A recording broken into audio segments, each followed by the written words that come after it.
FC Argeș a fost aproape de gol în minutul 3, Popa reținând pe linia porții la lovitura de cap a lui Chița.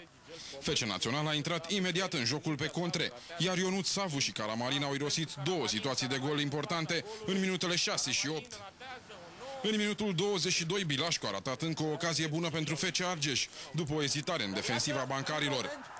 6 minute mai târziu, FC Național a deschis scul. Cherechea, ca un începător, Ionut Savu a scăpat singur și a înscris după ce l-a driblat pe portarul Coman. Bancarii au dominat categoric jocul, iar Abiodun a trecut pe lângă majorarea avantajului în debutul reprizei secunde. FC Argeș a început să conteze în joc abia la jumătatea reprizei, însă Dica a trimis peste poartă. Abiodun a căutat cu insistență golul, însă nigerianul a fost urmărit de ghinion în trivale. FC Argeș a irosit marea șansă a egalării cu un sfert de oră înainte de final, atunci când Verdeș a făcut o preluare de divizia C. Cuvintele sunt tardive, regretele sunt târzii. Dacă nu era greșeala mea, se termina 0-0.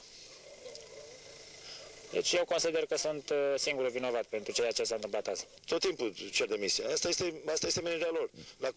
La Cluj era 1-0 pentru noi și suporterii au adus mișcători și echipa CFR Cluj să câștige meciul. Asta este la Pitești.